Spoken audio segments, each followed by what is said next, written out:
Sir এটা কি CP না ইপি? ইপি।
হুম, সূত্রটা লেখা হয়েছে।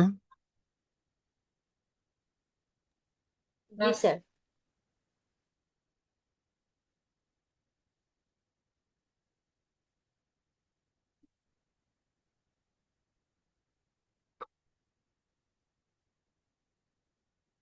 স্যার আইএফ এর ফুল মিনিংটা কি লিখলেন? আচ্ছা দেখেন, assuming that the Canadian dollar spot price is 0.85 and that the Canadian that and the US inflation rate similar. The assume that Canada experienced 4% inflation, while the United States experienced 3% inflation. According to PPP, PPP was a purchase power parity. What will be the new value of Canadian dollar after it adjusted the inflation exchange? অর্থাৎ এই inflation যে বাড়ছে বা কমছে দুইটা কারেন্সির,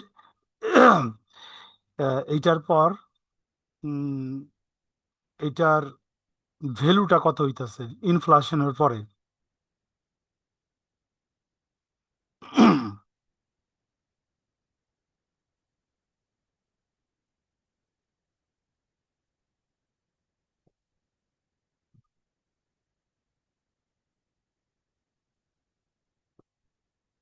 given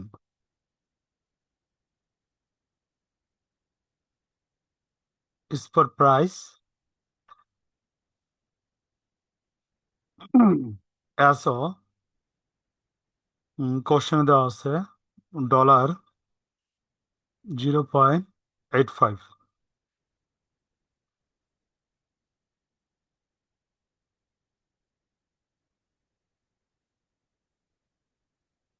Canadian inflation rate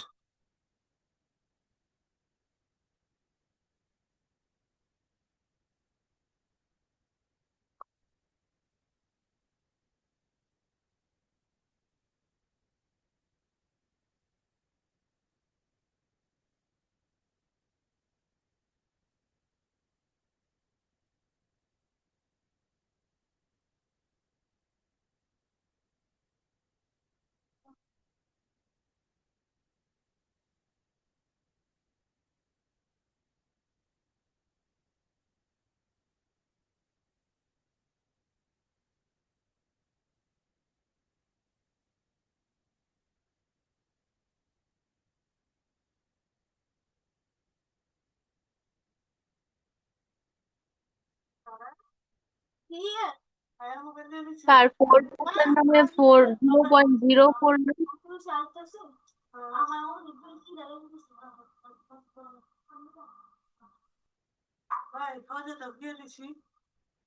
থাকতাম না।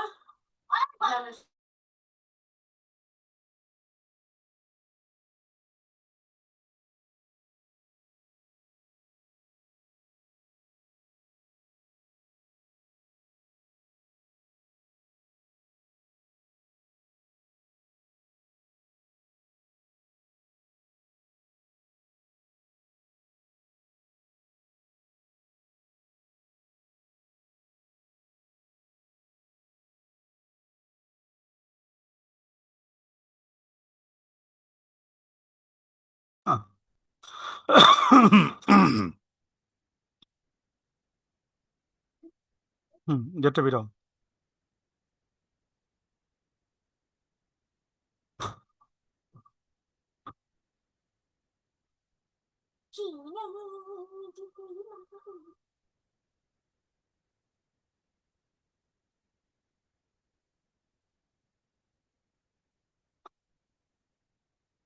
Sir ওই পেজটা শেষে দেওয়ার পর লাইন। তো সূত্র এখানে -1 হইব।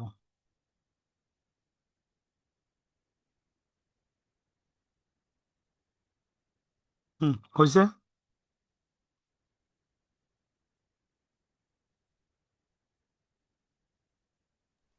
জি স্যার।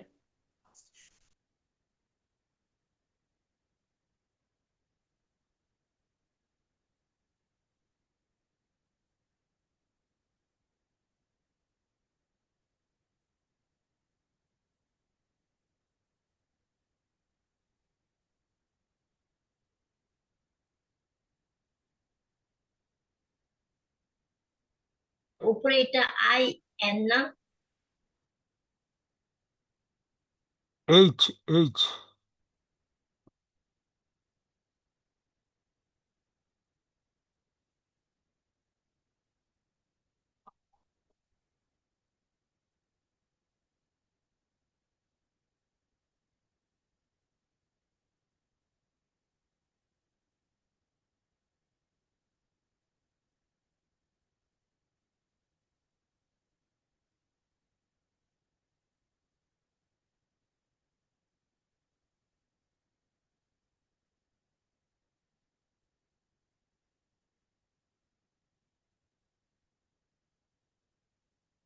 Sir SO 0.85।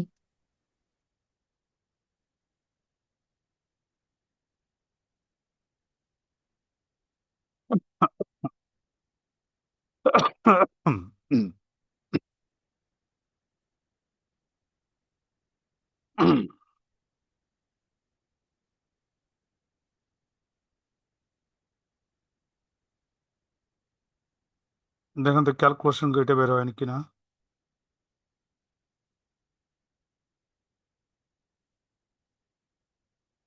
দেখুন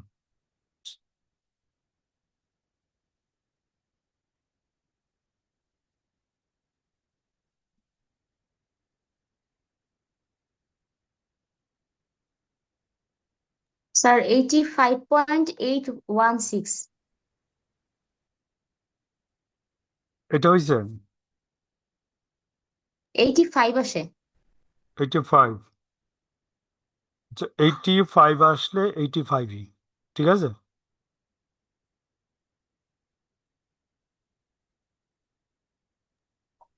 স্যার আমার তো এইটাই আসছে 84.18।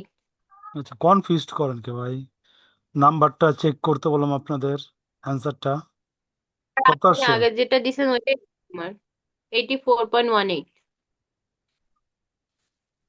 তা আপনার 5 কিভাবে আসলো? স্যার আমারও আমারটা তো তো এটাই 85 আমারও আসছে। 85 তো আসছে। 85ই আছে স্যার। হ্যাঁ হ্যাঁ 0.85 এ 85 দিয়ে গুণ করলে তো 85টাই আসে। স্যার আমি দুইবার করে দেখছি।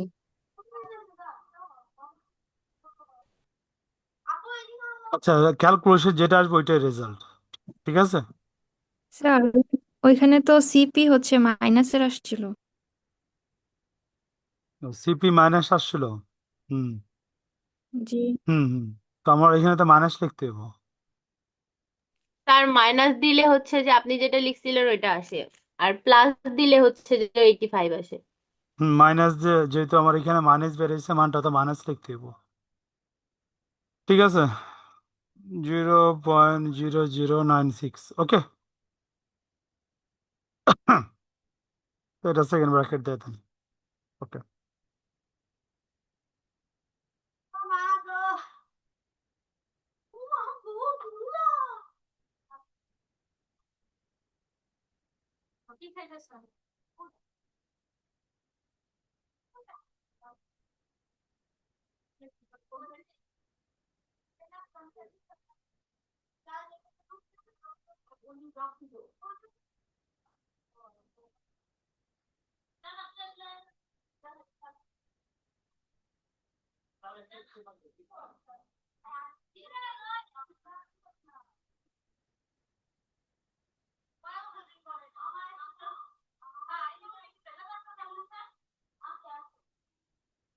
আচ্ছা,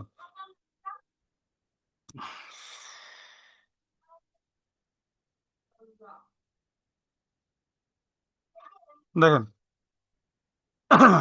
স্যার ওইটা তো মাইনাস দিয়ে হিসাব করলে তো 85ই আসে।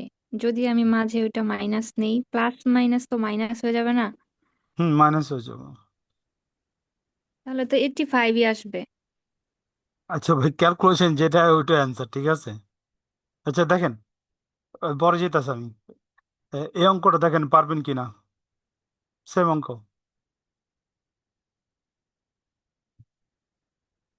দেখেন, assuming that the annual interest rate in US are 4%, while interest rate is France is 6%. According to the IPR, 30 IRP. minute per, according to IRP, what should be the forward rate premium and discount of the European will be? If the European spot rate is $1.10, what should be the 1 hour forward rate for Europe B? ঠিক আছে, এটা হলো আমার 4 number. দেখেন, কোশ্চেনে বলতেছে sir আপনার, হ্যাঁ বলেন। আইএফ আর আইএইচ যেটা, হ্যাঁ, হোম ইনফ্লেশন রেট আর হচ্ছে ফরেন ফরেন যেটা, ওই দুইটা আমি বুঝবো কিভাবে কোনটা কি? আচ্ছা, কোনটা প্রশ্নে কি? তো বুঝতেছি না হুম, ওইভাবে। কোশ্চেনে হ্যাঁ। বুঝতেছেন না? আচ্ছা দেখেন, আমরা হ্যাঁ। ফরেন ধরছি কোনটা? ফরেন ধরছি ইউএস, না কানাডিয়ান ফরেন ইয়ে ধরছি আমরা। কানাডিয়ানটা হচ্ছে কম ফরেন। ধরছে। আচ্ছা দেখেন, what is the new value of Canadian dollar? ঠিক আছে, যেটার ভ্যালু আপনার বাইর করতে বলবো ওইটার আপনারা ফরেন ধরবেন, ঠিক আছে, মার্ক করে রাখেন। জি। ওকে, তো এখানে কোশ্চেন আমার ইনফরমেশন দেওয়া আছে। এখন এখানে রিকোয়ারমেন্ট এ এবং রিকোয়ারমেন্ট বি, ঠিক আছে। তো একটু আগে দেখেন আমরা কি বের করলাম, পি, ঠিক আছে, আহ, এবং আর কি বের করলাম, এফও। তো কোশ্চেন যে ইনফরমেশন দেওয়া আছে, এখানে কোনো কোশ্চেন আছে? স্যার এখানে তো আমাকে স্পেসিফিক ভাবে বলে নাই যে কোনটার বের করবো, বলছে কি আচ্ছা আইএফ আর আইএইচ কোনটা হবে। আচ্ছা, দেখেন, according to the IPR what should be the forward premium discount rate of euro, ঠিক আছে, ডিসকাউন্ট রেট অফ ইউরো। আবার দেখেন এখানে বলতে আছে if the euro spot rate is 1.10, what should be the 1 year forward rate of the euro. তার মানে দেখেন, আমি কি বলছিলাম একটু আগে, ইউরো আপনার এটা কি ধরবেন, আপনার যেটার ভ্যালু আপনার আইএফ। যে ফরেন। বের করতে বলবো, ওইটার আমরা ফরেন ধরুন, ঠিক আছে। স্যার তাহলে এখানে ইউরোটা আমরা ফরেন ধরবো। হ্যাঁ, আর ইউএসএ যেটা দেওয়া আছে ওটা কি হচ্ছে ই হবে, হোম। এজ হবে হোমের। হোম ও, ধরবো। কম হবে। হুম, আচ্ছা। আচ্ছা।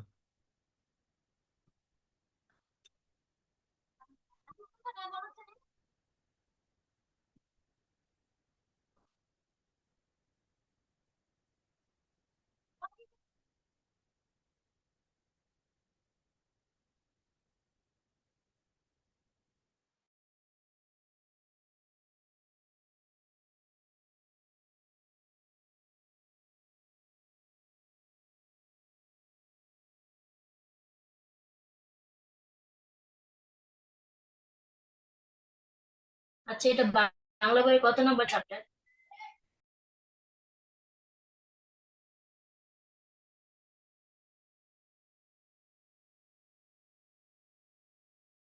6।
এটা সামনে লিখবেন ডিসকাউন্ট, ঠিক আছে, মাইনাস হলে ডিসকাউন্ট লিখবেন।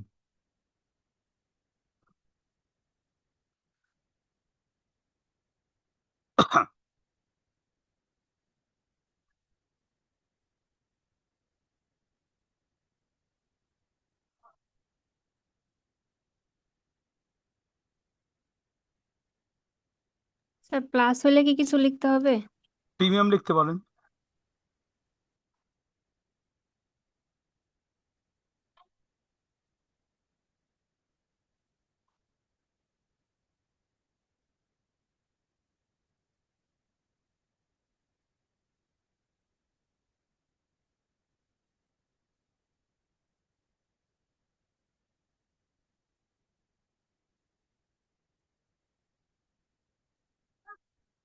না পরে কি কি আনছো? হুম,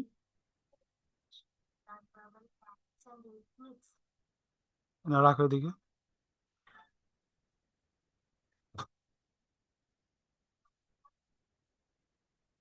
প্লাস ইপি হবে না?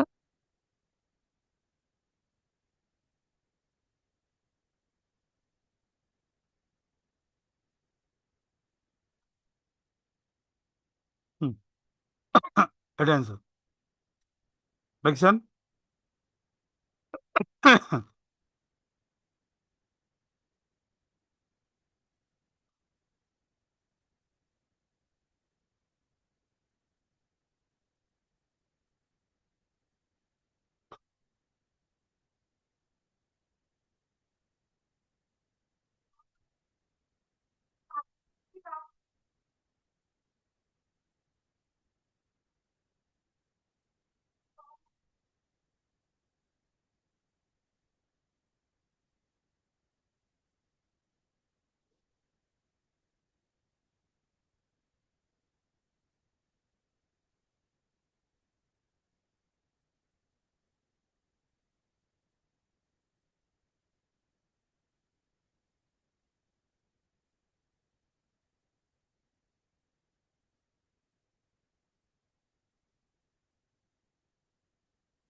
আচ্ছা দেখেন, 8 নম্বরটা আপনারা পারবেন। স্যার এটা কি শুধু প্রথমটুকু বের করবো না? হ্যাঁ প্রথমটুকু। সিপি। হ্যাঁ সেটি।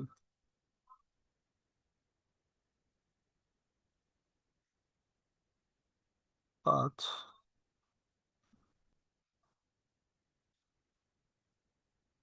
হুম, 4টা দিছি, হ্যাঁ 4 নম্বর। ওকে। আল্লাহ। হুম,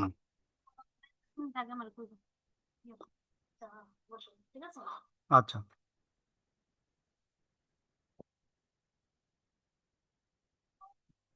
কোশ্চেনটা পড়েন একজন, পানি দিও। হুম, তিশা পড়েন।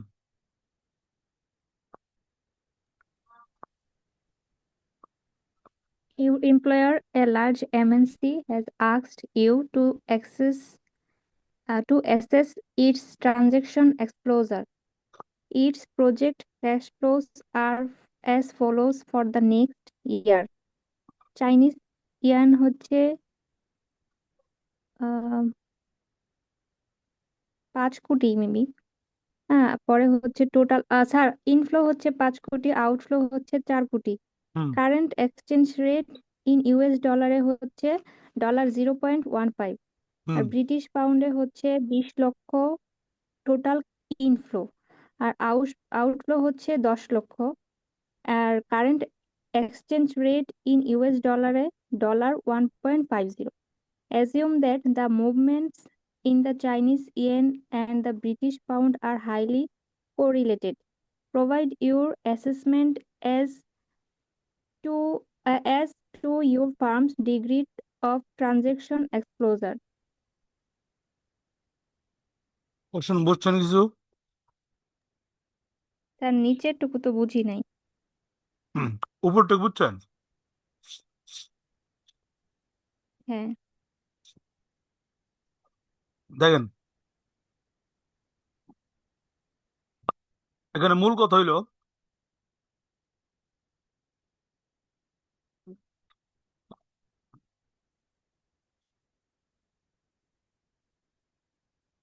আপনার দেখেন, আচ্ছা, এখানে মূল কথা হইলো দুইটা কারেন্সি যে এক্সচেঞ্জ করে দেখবো এখানে বেনিফিট আছে কিনা, বুঝতে পারছি? দুইটা কারেন্সি এক্সচেঞ্জ করে দেখবো বেনিফিট কি পরিমাণ আছে। ক্লিয়ার? তো আমি একটা আবার পড়তাছি। এটা ওইটা থেকে আলাদা অঙ্ক, এটা নতুন, এটা অন্য নতুন, ফর্মুলা। এটা নতুন, ওটার লাগে কোনো সম্পর্ক নেই, ঠিক আছে?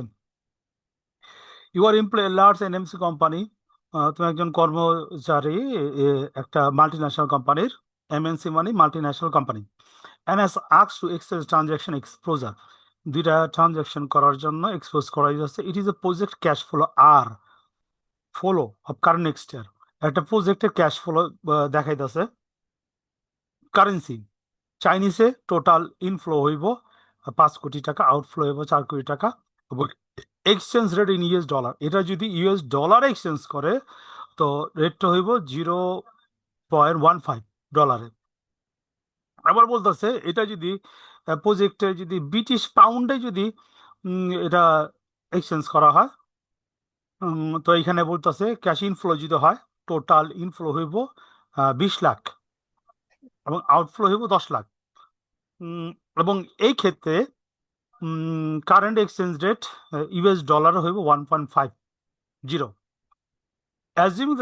Assuming that the movement in Chinese yuan and British yuan are highly correlated, বলতেছে এখানে ইয়ান, চাইনিজ ইয়ান এবং ব্রিটিশ যে পাউন্ড আছে এটা হাইলি কি সম্পর্কযুক্ত। Provide your assessment of the confirm degree of transaction exposure, তুমি তোমার কনসার্ন, তুমি তোমার এই যে ফার্মে পরামর্শ দিবে কোন ধরনের লেনদেন এটা করবো আর কি। ঠিক আছে, এই ধরনের ইনফরমেশন এখানে দেওয়া আছে। আমি কোশ্চেন বুঝাইতে পারছি? জি স্যার। যেটা করছেন ওই ওই টাইপের অঙ্ক না, এটা ডিফারেন্ট টাইপের অঙ্ক।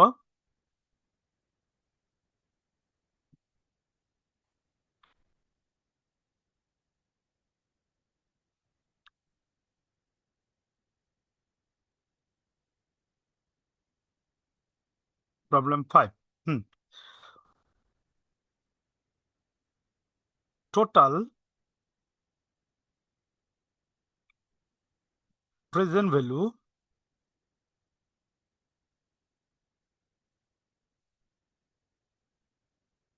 total present value of cash inflow of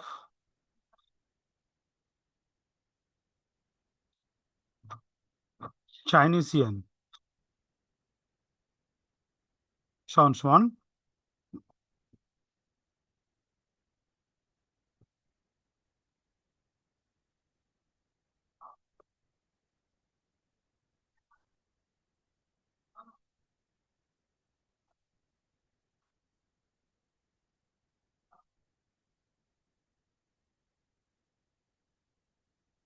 1.5।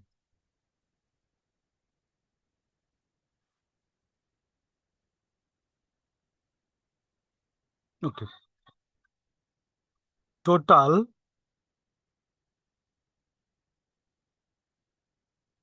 present value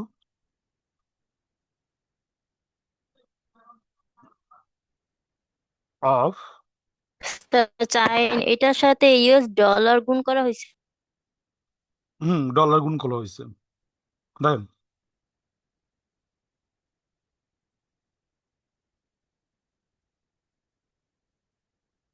outflow of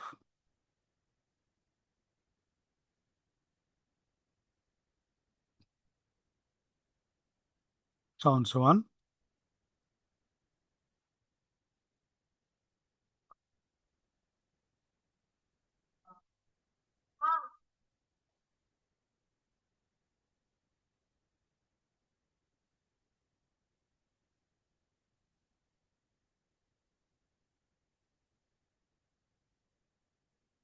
Okay.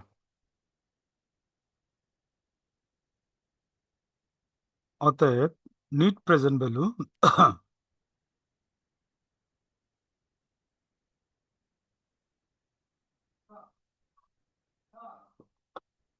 আপনারা উপরের কথাটা লেখা বিয়োগ দিতে পারেন অথবা সরাসরি টাকার অ্যামাউন্ট দেখে বিয়োগ দিতে পারেন।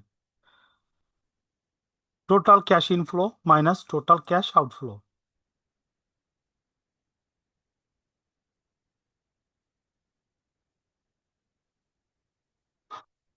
Sir 10 minute.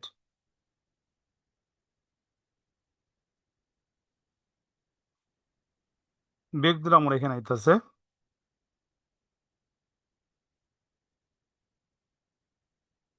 হুম লিখছি না এতটুক।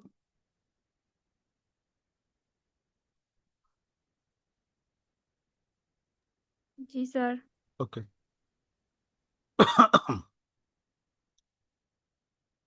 আবার লিখবেন টোটাল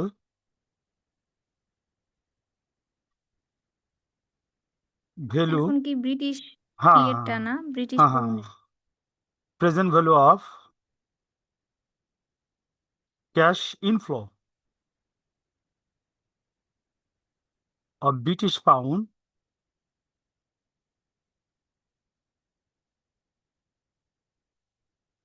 সমান সমান 20 লাখ গুণ 1.50 সমান সমান একটা শূন্য কম দিছে 30 লাখ। 1 2 3 4 5 6 30 লাখ।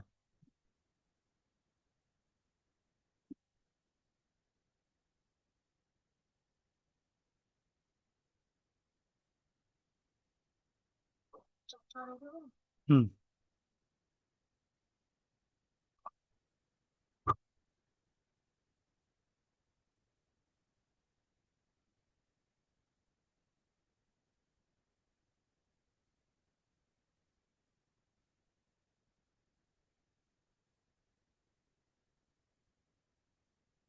এত লাখ।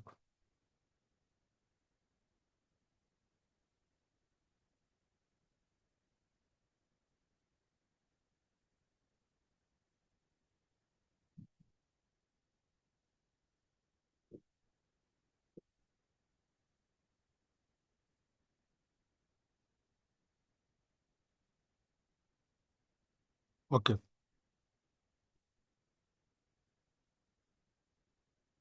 both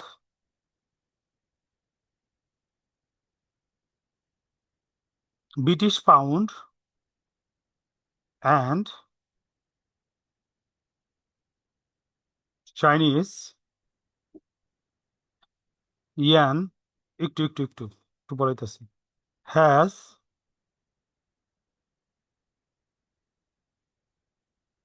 same return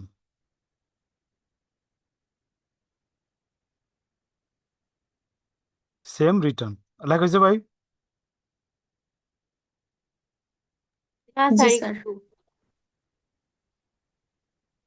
হুম দুটোকে সেম এটা রেট দিছে নিট না? প্রেজেন্ট ভ্যালুস দুইটারই সেম হইতে হবে। সেম হইতে না সেম হইতে হবে না, ঠিক আছে? আপনার স্যার কম বেশি আরেকটু হইতে দেখেন কম বেশি হইতে পারে, কম বেশি হইলে আপনার ওইটা সাজেস্ট করবেন। স্যার বুঝতে লাস্ট পারছেন? লাইনটা আরেকটু। যেহেতু দুটা সেম আছে তো আমি বলে দিলাম দুইটাতেই আপনার কি হইব সেম রিটার্ন আইতাছে, যেটাতে আমরা ট্রানজেকশন করব, যেটা আমরা ফলো করি, ঠিক আছে? সেম রিটার্ন স্যার আইতাছে। কখন বুঝবো যে কোনটা সাজেস্ট করব, যেটার হচ্ছে নিট প্রেজেন্ট ভ্যালু বেশি ওইটা? হ্যাঁ নিট প্রেজেন্ট ভ্যালু বেশি যেটা ওইটা সার্চ করবেন। আমরা আরো কয়েকটা অঙ্ক করি, যেটা আমরা দেখুন ডিফারেন্স হয়েছে ওইটা আমরা ইয়ে করবো আবার, ঠিক আছে? বুঝছেন এতটুক? স্যার আমি এই চ্যাপ্টারটা বুঝতে পারতেছি না, একটু বেসিকটা ক্লিয়ার করবেন? বেসিক ক্লিয়ার করতে হলে আপনার থিওরি আলোচনা করতে হবে 2-3টা ক্লাস, ঠিক আছে? না স্যার যা ওরকম ভাবে না, জাস্ট ম্যাথটা আসলে কি নিয়ে করা হচ্ছে বা এটার কাজগুলো কি, কাজগুলো আচ্ছা নিয়ে আমরা ম্যাথটা করতেছি, ম্যাথটা করা একটু হয়েছে বেসিক মূলত ভাবে। পক্ষে আপনার দুইটা কারেন্সি আছে, একটা হলো চাইনিজ ইয়েন আর একটা হলো ব্রিটিশ পাউন্ড, ঠিক আছে? এখন দুইটা কনভার্ট করতে পারবেন ইউএস ডলারে, ঠিক আছে? ইউএস ডলারে কনভার্ট করে দেখবেন কোনটা আপনার বেনিফিটেড হইব। তো আমরা দেখতাছি যদি আমরা এই যে চাইনিজ ডলার টু কনভার্ট করি আপনার ইউএস ডলার, তো আমার ভ্যালু হইতাছে এইটা, আমার ভ্যালু হইতেছে কোনটা এইটা। ম্যাথ গুলোতে কি শুধু আমরা সূত্র ফলো করে করে যাব, মানে এমনি কোনো ক্রিটিক্যাল কিছু আছে? ক্রিটিক্যাল চ্যাপ্টার শেষ হলে আপনি বুঝতে পারবেন, ঠিক আছে। এরপরে যে এইটা দুইটা কি সেম হয়েছে, যেহেতু আমার সেম হয়েছে আমার বলছে কোনটাতে আমরা ইয়ে করবো, আমরা বলে দিচ্ছি দুইটাই এক্সচেঞ্জ যদি আমরা করি, ব্রিটিশ পাউন্ডে করে আর চাইনিজ ডলারে করে, আমার ভ্যালুটা কি হইতেছে সেম হইতেছে। কোম্পানি কি করতে পারে, যে কোনো একটা কারেন্সিতে কি করতে পারে, তার ক্যাশ ইনফ্লো বা আউটফ্লো কি নিতে পারে। আমি বুঝতে পারছি? ক্লিয়ার? আচ্ছা। ওকে, জি। 10 মিনিট পর আবার জয়েন হবেন।